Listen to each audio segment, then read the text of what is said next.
the news, we have Trump taps Kari Lake to lead voice of America. South Korea's Yoon vows to fight to the end amid crisis. Israeli drone strike on Gaza, aid convoy kills 12 amid crisis. Police says fingerprints casings tie Lugi to murder. And United Nations Assembly urges Gaza ceasefire, backs United Nations RWA. Stay with me for these and more stories. In America, an ex-television news anchor, Kari Lake, who mounted unsuccessful Senate and gubernatorial campaigns in Arizona, has been named by Donald Trump, United States President-elect, as his pick to run the state-funded global media organization, Voice of America, VOA.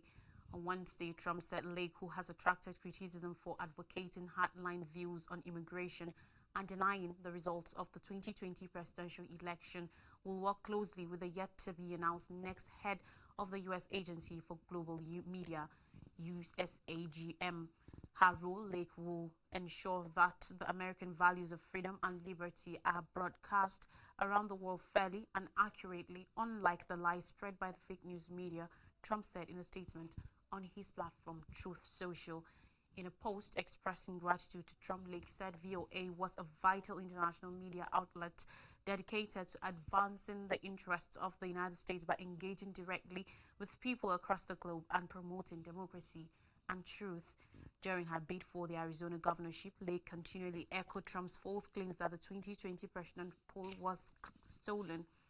After closely losing the race, Lake refused to concede to her Democratic opponent, Kathy Hobbs, and leveled unsubstantiated claims of election fraud. Yagui Wang, research director for China at the non-profit Freedom House, described Trump's choice of Lake as deeply concerning. VOA, which is funded by the U.S. Congress and carries news online, on radio and TV, operates in over 40 languages and claims a weekly audience of more than 354 million people globally. During Trump's first term as president, reports that political appointees at the USAGM started a probe into the VOA's then White House Bureau Chief Steve Herman for alleged bias against the ex-president drew condemnation from media freedom organizations. The Asian American Journalists Association said in a statement at the time, these actions violate the First Amendment as well as a statutory firewall intended to make the U.S. Agency for Global Media impervious to political interference in order to maintain the highest standards of professional journalism. In 2020, a bipartisan group of senators said they will review USAGM's funding after the then CEO Michael Park, a Trump-appointed conservative documentary filmmaker, fired or reassigned numerous senior staff and network heads. A report by the Independent Office of Special Counsel last year found that Park had breached regulations meant to prevent political interference in editorial decision-making and abused his authority. Over a week since South Korean President Yoon Suk-yeol shocked South Korea with his short-lived declaration of martial law, the country's government hangs in limbo. In his first public appearance since the weekend, Yoon on Thursday vowed to fight to the end in a defiant address that repeated his opposition and his position that his actions had been legal and aimed at protecting democracy. While Yoon reiterated his apology for causing public tension, he said the opposition had paralyzed his government's ability to function with a highly calibrated and frenzied sword dance of obstructionist moves, saying that he had sent troops to the National Assembly to ensure order in case pandemonium ensued from people assembling at the site, and denied attempting to prevent lawmakers from exercising their duties. On Saturday, Yoon will face the second impeachment vote. Support for the embattled president among his political allies is waning. The leader of Yoon's Conservative People Power Party PPP, Han Dong-hoon, on Thursday said he will call on his colleagues to support the impeachment. The first trial to impeach Yoon on Saturday failed after all but 3 PPP lawmakers boycotted the vote of the 300-member National Assembly on Saturday, depriving the motion of the required 2/3 quorum. Several of Yoon's cabinet members and closest officials have resigned as prosecutors consider whether to indict Yoon and his aides for alleged crimes including rebellion, which carries a maximum penalty of death. An attempt by police to raid the presidential office on Wednesday as part of their probe was blocked by security guards. All the while, tens of thousands of South Koreans continue to rally in the streets demanding Yoon's resignation. With Yoon's political and legal woes leaving the government effectively paralyzed, questions have swirled about who is actually running the country. Earlier this week, the Defense and Foreign Ministries confirmed that the president remains the head of the executive despite being under investigation for treason. On Israel-Gaza conflict, according to report, an Israeli attack on Palestinian security guards accompanying a humanitarian aid shipment in the Gaza Strip has killed no less than 12 people and wounded dozens. Medics and local residents said at least 30 people were injured, including many in critical condition, following the Israeli attack on Thursday that ends civilian guards tasked with securing the aid convoy in the southern part of war-torn enclave. Footage circulating in Gaza showed bodies stacked in a morgue that were reported to be the aid convoy security personnel who were targeted west of Khan Younis.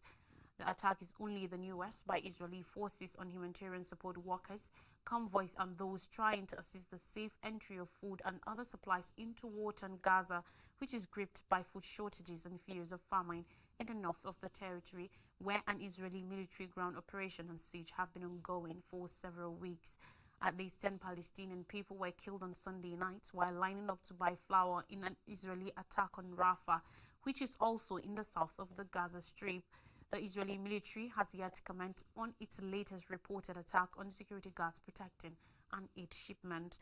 According to reports, 6 people, including children, were killed in an Israeli attack on a residential building in western Gaza City in the north of the Gaza Strip in the early hours of Thursday morning, while the death toll increased to 13 following Israel's bombing of a house in the Nuseirat refugee camp in central Gaza. In a statement on Wednesday, Gaza's Ministry of Health said at least 44,805 Palestinians have now been killed and 106,257 injured in Israel's unrelenting war on the Gaza Strip since October 7, 2023.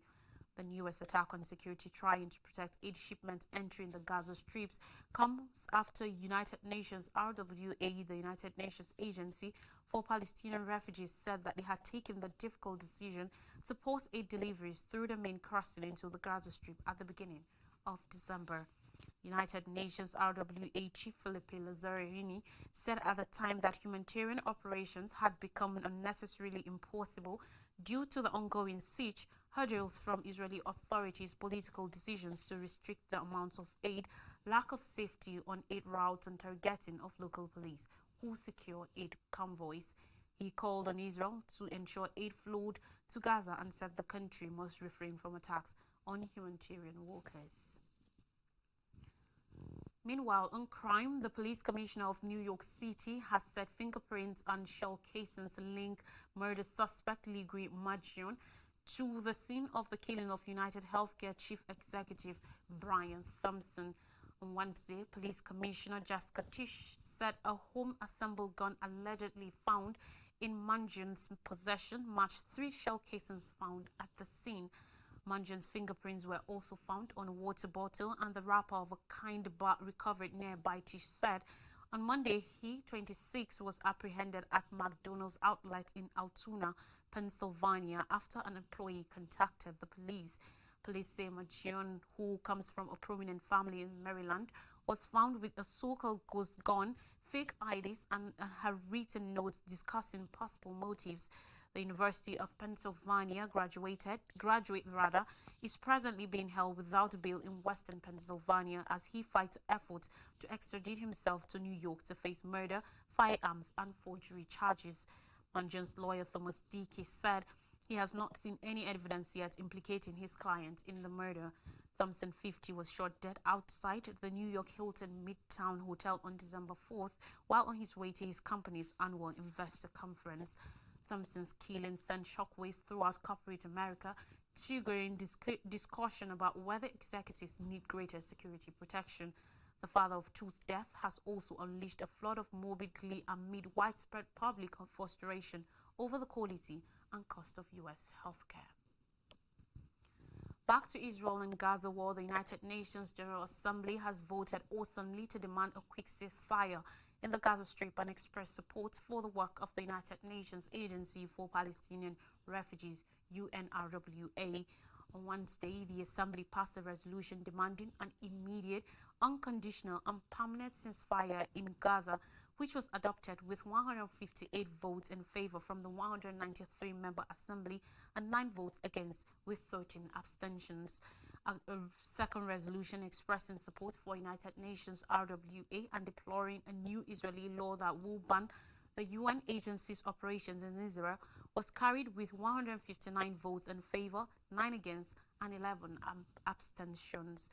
That resolution demands that Israel respect UNRWA's mandates and calls on the Israeli government to abide by its international obligations, respect the privileges and immunities of UNRWA, and uphold its responsibility to allow and facilitate full, rapid, safe, and unhindered humanitarian assistance in all its forms into and throughout the entire Gaza Strip.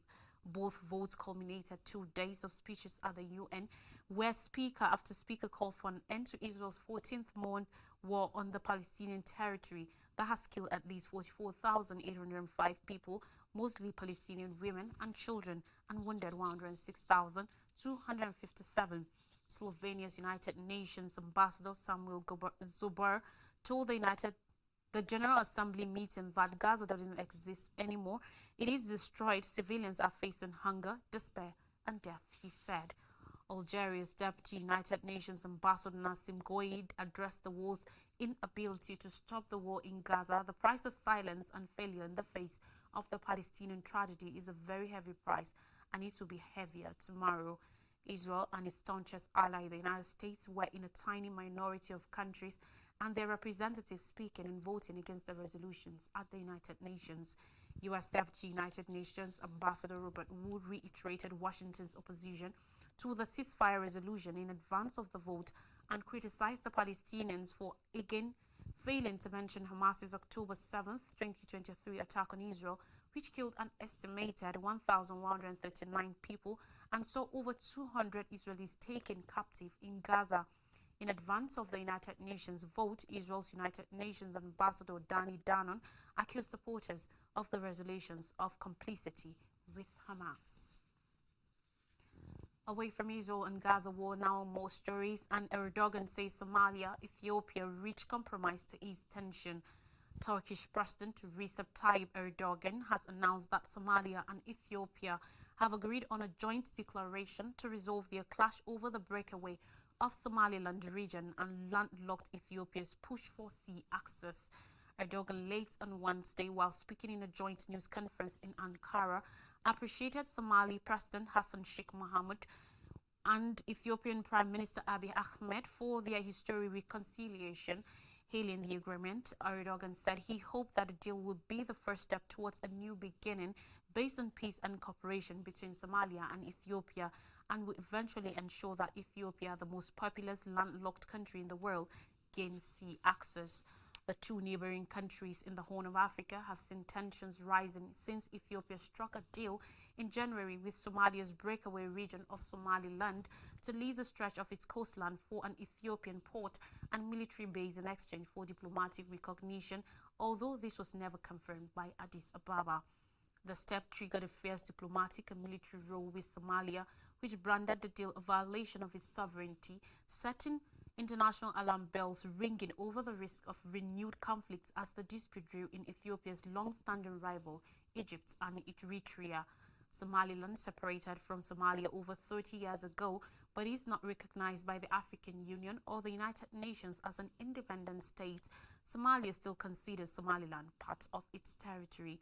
Somaliland over the years has built a stable political environment, contrasting abruptly with Somalia's ongoing battles with insecurity amid deadly raids by Al-Shabaab rebels. Earlier on Wednesday, Ethiopia's Prime Minister Abiy and Somalia's President Mohammed arrived in Ankara for the talks, which were the latest following two earlier meetings that made little progress.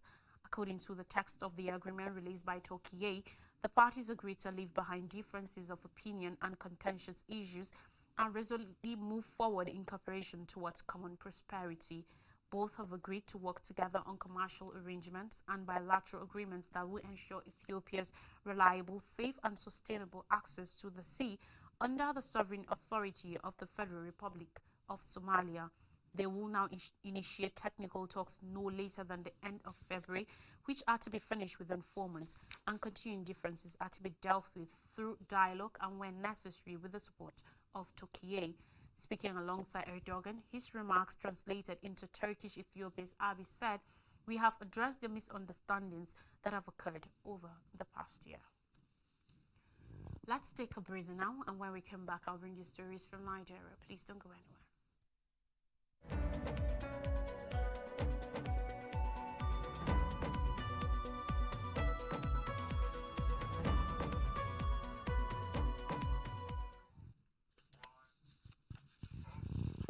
You're welcome back, and thanks for staying with us. Now we continue with stories from Nigeria. We begin with 2.3 trillion naira debt blackout looms as gas supply to Genco's halts.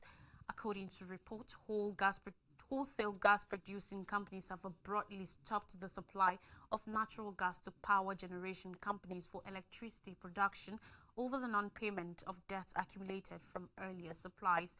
Dr. Joy Ogaji, the Chief Executive Officer of the Association of Power Generation Companies, revealed the newest development on Wednesday, highlighting that the gas-producing companies have officially notified the Gencos of the suspension of natural gas supply. The gas supply was abruptly suspended after the Nigerian Midstream and Downstream Petroleum Regulatory Authority reportedly instructed gas producers to hold the delivery of natural gas to indebted Gencos until further notice, citing the rise in debts. The situation has led to a nationwide electricity blackout severely affecting power generation across the country. Presently, more than 70% of Nigeria's power is produced by gas-fired power plants. Minister of Power Bayo Adelabu earlier this year revealed that the federal government will begin offsetting part of the debt it owes power generating companies and gas suppliers from April this year. The minister, while on a working visit to Egbin Power PLC in the Okorodu area of Lagos State, said he will liaise with the Central Bank of Nigeria to prioritize foreign exchange allocation to the power sector, saying this will boost the ability to ramp up capacity in terms of generating output. While the government has in the past few months paid 205 billion naira of the debt owed to the Gencos, an ongoing disagreement between the NMPD PRA and gas producers on who should collect the 0.5% wholesale price levy enforced on petroleum products by the Petroleum Industry Act made the suppliers demand the payment of monies owed. CEO Dr. Agaji, while speaking at the APGC, stated that all relevant authorities, including the presidency, have been notified of the present situation and are awaiting the needed interventions. On international relations, Tinubu's Steinmeier pledged to strengthen bilateral ties. On Wednesday, President Bola Ahmed Tinubu received German President Frank-Walter Steinmeier at the presidential villa in Abuja for a bilateral meeting targeted at boosting relations between Nigeria and Germany. Both leaders expressed strong commitment to enhancing their partnership across various sectors, mainly in energy and economic development. President Tinubu reiterated his administration's dedication to fortifying the ties between Nigeria and Germany. He stressed the potential for mutually beneficial collaboration, focusing on major areas such as energy, which could drive economic growth and development. During the meeting, Tinubu emphasized that Nigeria's openness to international business partnerships, underscoring that the ongoing economic reforms are intended to form a conducive environment for foreign investment. He noted the enthusiasm from both Nigerian and German policymakers and business leaders to boost their cooperation in a sentiment fostered by prior engagements. Tinubu outlined his government initiatives to advance Nigeria's business environment, targeting to elevate the country's global business rankings and create frameworks for shared prosperity. He stated optimism about expanding both people-to-people connections and government-facilitated economic opportunities. The partnerships promises substantial benefits for Nigeria, including a €4 billion investment from Germany in green energy projects by 2030. This investment aligns with Nigeria's objectives of economic diversification, job creation, and sustainable development under Tinubu's leadership. There are also plans to enhance Nigeria's position in the global green hydrogen market, with Germany looking to import its renewable resource to support its carbon neutrality goals by 2045. Frank-Walter Steinmeier, German president, commended the economic reforms underway in Nigeria, applauding Tinubu's leadership and the resilience of Nigerian citizens. He promised Germany's support to further Nigeria's economic recovery and mitigate the effects of present economic woes. Reflecting on Germany's own past economic crunches, Steinmeier highlighted the significance of courage and perseverance in economic transformation, qualities he sees in Nigeria's current leadership. And finally, on the news on tax reform, framework to curb VAT abuse in place, says presidency. On Wednesday, the presidency reassured Nigerians that spending from value-added tax VAT proceeds will be prioritized such that governments at the sub-national levels will not waste the funds on projects that do not address the welfare of the people. According to Taiwo Oyedele, the chairman, Presidential Committee on Fiscal Policy and Tax Reforms, the priority areas include tackling poverty, focus on education, health security, and unemployment. Oyedele, who featured at a one-day roundtable on the tax reforms bills organized by the National Institute of Legislative and Democratic Studies, NILDS, in Abuja, told the session that the federal government had already put in place the frameworks for implementation of the tax revenues as clearly stated out in the bills. For instance, he said no governor or local government official will be able to spend the money on white elephant projects, as doing so will be in breach of legal frameworks. He clarified further that the Revenue Mobilization Allocation and Fiscal Commission RMAFC do not have any roles to play regarding VAT administration, as it's not part of revenues captured in the 1999 Constitution. He explained, and I quote, "We have a document we call the National Fiscal Policy that speaks to our principles and framework as a country around taxation, who should pay tax, how much should they pay tax, how should they pay, among other issues." To refresh our memories, Trump taps Kari Lake to lead Voice of America VOA. South Korea's Yoon vows to fight to the end amid crisis. Israeli drone strike on Gaza aid convoy kills 12 amid crisis. Police says fingerprints cases tie leading to murder, and United Nations Assembly urges Gaza ceasefire, backs UNRWA. That's all on the news. Thanks for watching. Bye for now. I am Lois Strike.